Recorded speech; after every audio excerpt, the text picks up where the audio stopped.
नमस्कार साथियों, आप सभी का MBBS स्टडी IQ पर बहुत बहुत स्वागत है। मैं हरी सिंह राजपूत आप सभी के लिए लेकर आया हूं एक नया वॉर, क्योंकि हमारी ये जो सीरीज है वॉर क्रॉनिकल्स, इसमें हम भारत के सभी महत्वपूर्ण युद्धों को कवर कर रहे हैं।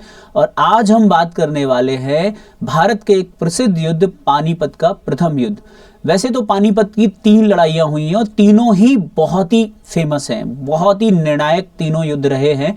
चाहे पहला युद्ध बाबर और इब्राहिम लोधी के मध्य रहा हो, चाहे पानीपत का दूसरा युद्ध अकबर और हेमू के मध्य रहा हो, और तीसरा तो और भी निर्णायक था जब मराठा और अफगान एक दूसरे से भिड़ते हैं।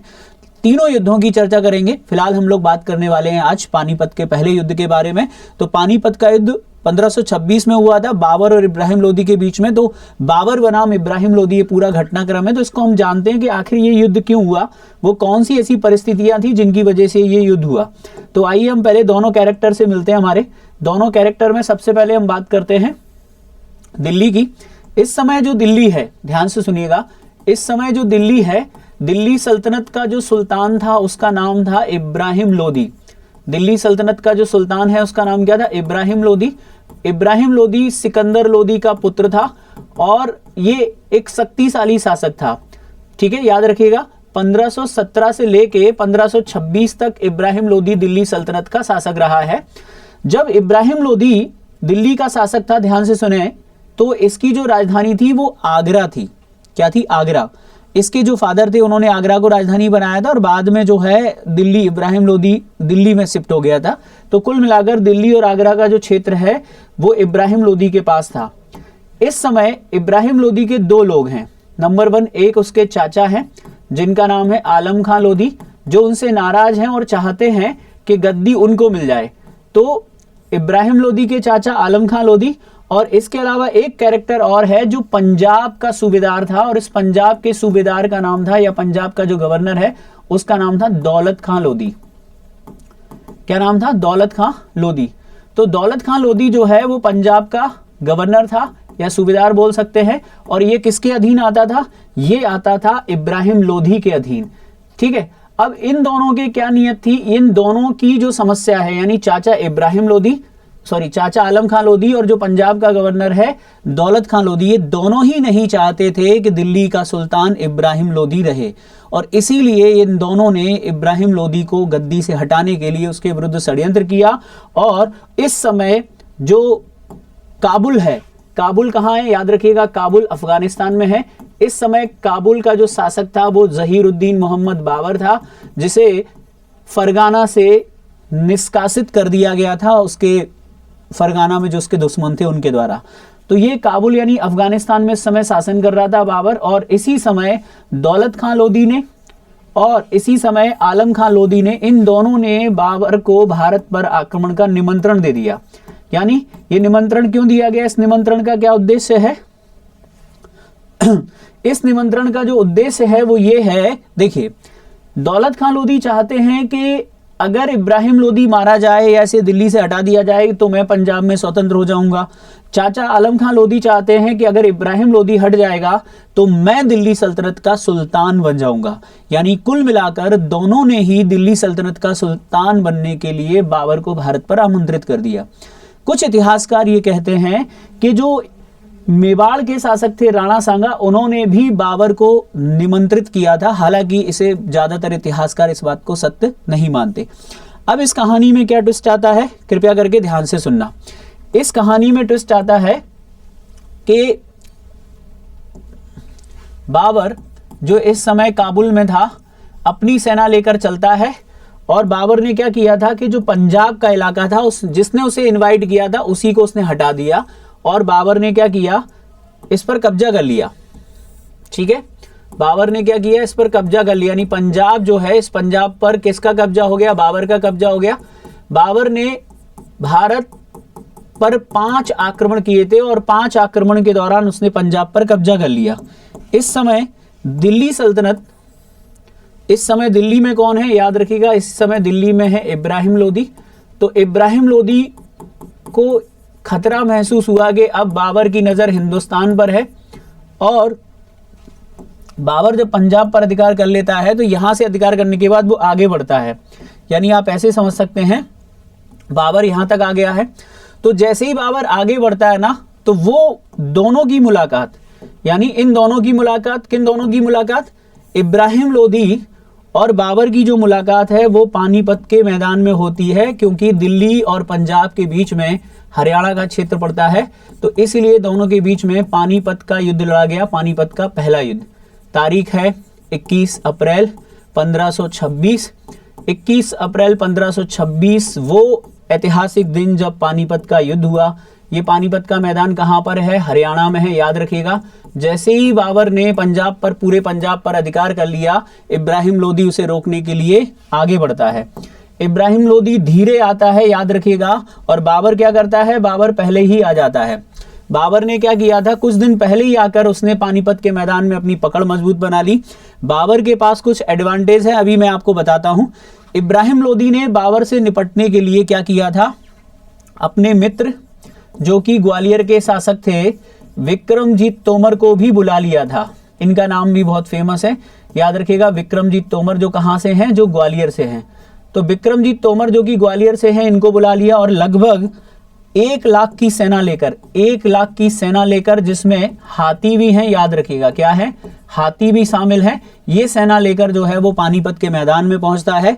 लेकिन बाबर थोड़ा सा ज्यादा चालाक था, ज्यादा सतर्क था, उसे पता था कि मेरे पास सेना कम है। बाबर ने अपनी आत्मकथा में इस युद्ध में मात्र 25,000 सैनिकों का जिक्र किया है। कुछ सोर्सेज में 15,000 भी मिलता है, लेकिन आप 25,000 मान लीजिए। बाबर के पास कितनी सेना है, 25,000 की सेना है, और इब्राहिम लोदी के पास 1 लाख की सेना है। लेकिन बाबर के पास जो एडवांटेज है वो जान लीजिए आप, जो इस युद्ध में बाबर का, नंबर 1, बाबर के पास है एक शक्तिशाली तोपखाना, और भारत में पहली बार तोपों का प्रयोग होने जा रहा है।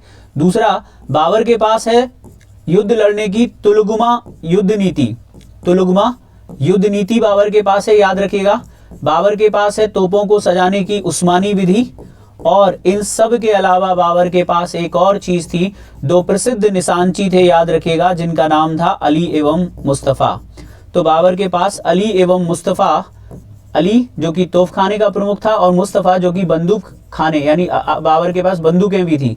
और इन सब के अलावा बाबर के पास था कुशल नेतृत्व, और इन सब के अलावा बाबर के साथ था बाबर के बेटे हुमायूं का साथ।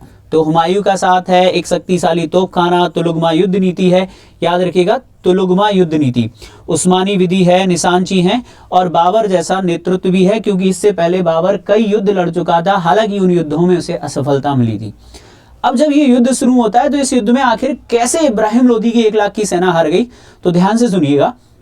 सबसे पहले बाबर ने क्या किया कि कुछ समय पहले ही वो पानीपत के मैदान में पहुंच गया। उसने गहरी गहरी खाई खोद दी और अपनी सेना को वहां पे डिप्लॉयड कर दिया, पेड़ों की बाढ़ खड़ी कर दी, ठीक है, जिससे कि इब्राहिम लोदी को लगे कि उसकी सेना बहुत बड़ी है। इब्राहिम लोदी के जो सेना है वो बड़ी तो है, लेकिन उसने कभी तोपों को चलते हुए नहीं देखा था। हाथी हैं, लेकिन उन्होंने तोपों को चलते हुए नहीं देखा था। जैसे ही ये युद्ध शुरू होता है, बाबर का जो तोपखाना है वो इब्राहिम लोदी की सेना में भगदड़ मचा देता है। जैसी तोपें चलती, हाथी जो है बहकने लगते हैं, और हाथी अपने ही सिपाहियों पर कूदने लगते हैं, उनको कुचलने लगते हैं। इब्राहिम लोदी की इतनी बड़ी सेना में भगदड़ मचने लगती है, और जब उसकी सेना तितर बितर होने लगी, तो उसकी जो तुगलमा युद्ध नीति है, जिसका मतलब क्या होता है, 2 ओर से सेना पर हमला करना। जनरली पहले जब फाइट होती थी तो आमने सामने की लड़ाई होती थी, राजा एक दूसरे पर सीधा प्रहार करते थे। तुलुगमा का मतलब है दुश्मन को दोनों ओर से घेरना, सामने से भी तो घेरना ही है, लेकिन दाएं और बाएं की सेना के द्वारा भी हमला करना। तो दाएं और बाएं से 2 बार जब हाथी तितर बितर हो रहे थे, तोपखाने की वजह से सेना में भगदड़ था, उसी समय दोनों ओर से सेना ने हमला किया, और इस प्रकार बाबर की नेतृत्व के द्वारा ये दोनों युद्ध में वीर गति को प्राप्त हुए। दोनों के दोनों वीर गति को प्राप्त हो गए, और ये युद्ध जो है, याद रखिएगा, कौन हार गया, ठीक है, दिल्ली का जो सुल्तान है इब्राहिम लोदी हार गया। इस युद्ध का इतिहास में इंपॉर्टेंस ये है कि इस युद्ध के बाद हमेशा हमेशा के लिए दिल्ली में या भारत में, याद रखिएगा, मुगल वंश की स्थापना हुई। तो भारत में मुगल वंश की स्थापना किस युद्ध के बाद हुई, याद रखिएगा, भारत में मुगल वंश की स्थापना होती है पानीपत के पहले युद्ध के बाद। दिल्ली और आगरा पर अधिकार हो गया बाबर का, और इस युद्ध के बाद बाबर ने एक उपाधि धारण की थी, उसे इतिहास में कहा जाता है कलंदर। कलंदर का मतलब होता है दानी। तो बाबर ने इब्राहिम लोदी को पराजित करने के बाद, हराने के बाद, कलंदर की उपाधि धारण की और इस युद्ध के पश्चात ही भारत में क्या होता है, मुगल वंश की स्थापना होती है। बाबर को डायरी लिखने का शौक था। बाबर प्रतिदिन अपनी जो कुछ घटनाएं होती थी उनको लिखता था। इस घटना में भी बाबर ने जिक्र किया है अपने आत्मकथा में कि उसने 25,000 सिपाहियों के दम पर जो है युद्ध को जीत लिया। तो इस युद्ध में बाबर की जीत का श्रेय तोप खाने को जाता है, तुलुगमा युद्ध नीति को जाता है। भारत के किस युद्ध में पहली बार तोपों का प्रयोग हुआ था, याद रखिएगा, प्रथम बार तोपों का प्रयोग हुआ था पानीपत का युद्ध। याद रखिएगा, पानीपत का जो पहला युद्ध है इसमें पहली बार तोपों का प्रयोग हुआ। ये एक इंपॉर्टेंट और निर्णायक बात है। आई होप आपको पानीपत का प्रथम युद्ध अच्छे से समझ में आ गया होगा। देखिए, हम आगे चलकर पानीपत की तीनों लड़ाइयां पढ़ने वाले हैं। पानीपत सेकंड, पानीपत थर्ड भी पढ़ेंगे। तो ये था पानीपत का पहला युद्ध। काबुल से आए एक व्यक्ति ने, याद रखिएगा, काबुल से आए एक व्यक्ति जिसका नाम बाबर था, बाबर ने आगरा और दिल्ली पर अधिकार कर लिया और ये जो दिल्ली सल्तनत थी ये खत्म हो जाती और यहीं से हिंदुस्तान में मुगल वंश की स्थापना होती और उसका संस्थापक होता है ज़हीरुद्दीन मोहम्मद बाबर, जो फरगाना का निवासी था और काबुल का शासक था। और काबुल के शासनकाल के दौरान उसने भारत पर हमला किया और फिर जो है उसकी पीढ़ी यहीं पर जम जाती है और आने वाले 250 सालों तक लगभग मुगल वंश शासन करता है। तो याद रखिएगा, तो ये था पानीपत का पहला युद्ध। आई होप आप लोगों को अच्छे से समझ में आया होगा। हम नेक्स्ट वीडियो में मिलेंगे, तब हम लोग बात करेंगे पानीपत की ये दोनों लड़ाइयों के बारे में। देखिए, मैं फिर से कहना चाहता हूँ, इस वीडियो को मैं और भी लंबा कर सकता हूँ। अगर आप चाहते हैं कि सर पहले कारण बताएं, पहले परिणाम बताएं या युद्ध बताएं या क्या और आप जानना चाहते हैं इन युद्धों की सीरीज में, जैसे आप लोगों के कमेंट आएंगे वैसे ही आप लोगों को एक्सप्लेनेशन मिलने लगेगा। अगर आप चाहते हैं कि और बेहतरीन तरीके से इसमें कुछ चीज़ों को जोड़ा जाए तो आप कमेंट सेक्शन में बताइएगा। मुझे उम्मीद है कि आपको पानीपत का पहला युद्ध अच्छे से समझ में आ गया होगा। तो दिल्ली सल्तनत का सुल्तान इब्राहिम लोदी मारा गया, हिंदुस्तान में मुगल वंश की स्थापना हुई और अब हमेशा हमेशा के लिए भारत पर मुगलों का शासन हो गया। Thank you so much. जय हिंद। मिलते हैं नेक्स्ट वीडियो में पानीपत के दूसरे युद्ध में। Thank you.